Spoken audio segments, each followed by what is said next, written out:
And guess what kung saan kami papunta ngayon? Welcome nga po pala sa The Interest of Maria Qatar Foodie Specials. Ito nga po pala kami dito sa Al Nasser kaya pumunta na kami dito sa Gulf Roasted. Located nga po pala ito sa Al Nasser, Doha, Qatar. At ito nga sa sobrang init talaga naman si Madam gutom na daw. Kaya yan, mamili na kami kung anong kakainin namin. Alam nyo ba guys, itong Gulf Roasted mula pa nung 13 years ago na nandito ko sa Qatar, talaga naman nandito na to, existing na siya. Until now, nandito pa rin. O tignan mo naman ang business talaga, diba? Kumikita kabuhayan. Pumunta kami dito, wala pang tao kasi Monday yata to or something, slack day nila. Favorite ko talaga ang roasted chicken. Ito nga po pala yung in-order namin, yung classic lang roasted chicken.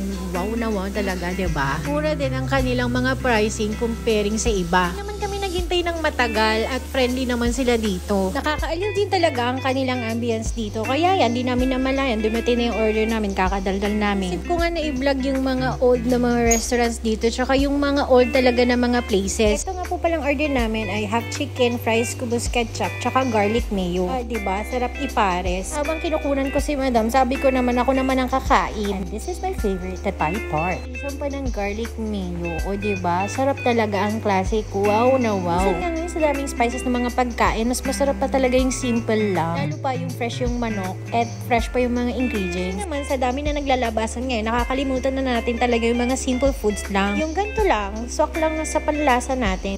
Yan. Habang nagdadaldalan kami at ito nga si Madam, di na napigilan talaga na inggitin pa ako. Sobrang init nga po pala nitong chicken na to. Kaya yan, pasong-paso kami ni Madam. Guys, galing nga pala kami sa Philippine Embassy dito sa Qatar para kumuha ng SPA. And guys, ito nga po pala yung kanilang original Gulf Roasted Caratola. In order pala meron silang talabat at delivery option. You can check out their place. Madali lang puntahan at may mga parking space. Pwede nyo i-check ang kanilang Facebook account, Gulf Roasted Qatar. Nga po pala kami, sobrang init. Thanks nga po pala sa mga nakaantabay dyan. Don't forget to subscribe, follow yung mga pages natin at the same time YouTube. Bye and good day!